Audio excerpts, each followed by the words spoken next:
Les chiffres sont sans appel.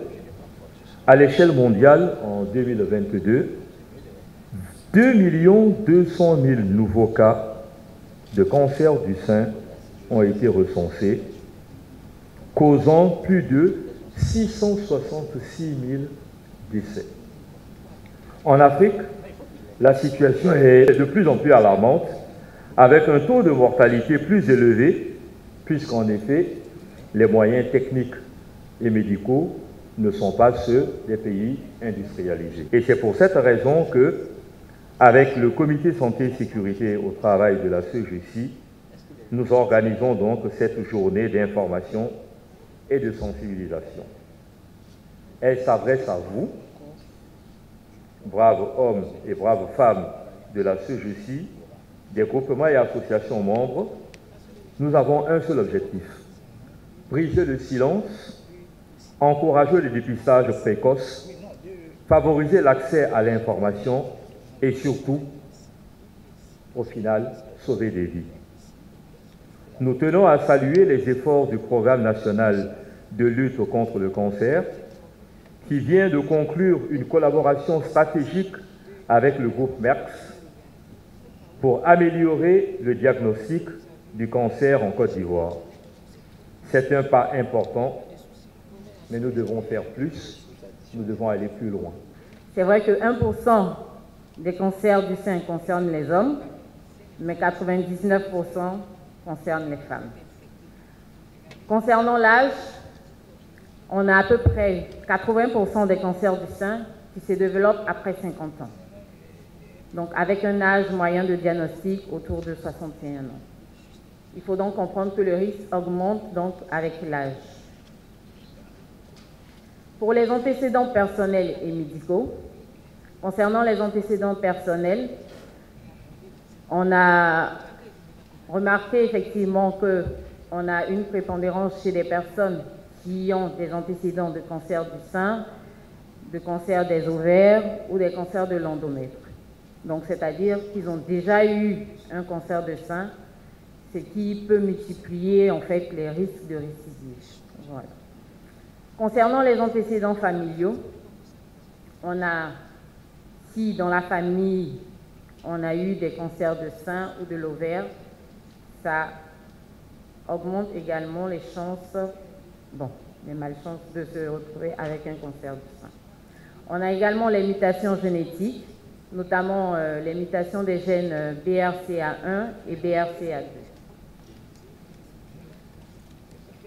Au niveau des facteurs hormonaux et reproductifs, on a donc une puberté précoce, c'est-à-dire l'âge des premières règles qui survient avant 12 ans.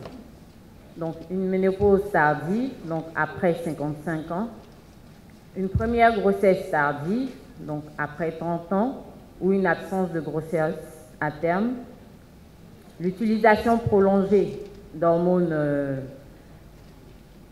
les traitements hormonaux concernant la ménopause ou même les contraceptifs oraux,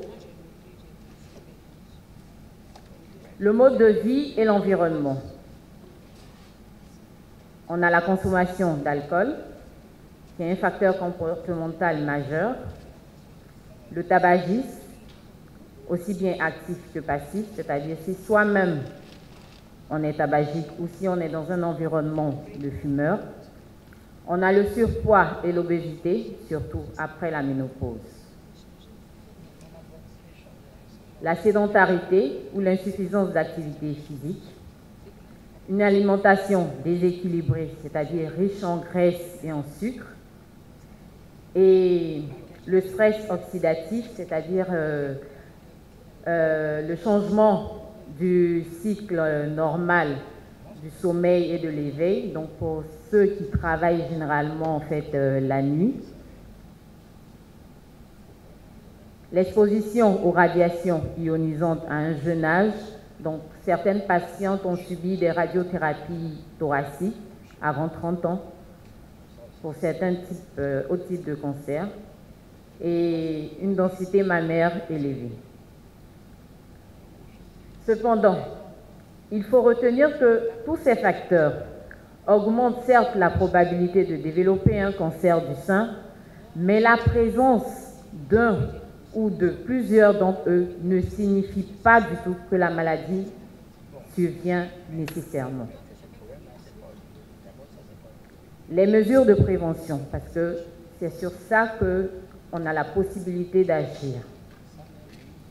En premier lieu, il faut adopter un mode de vie sain.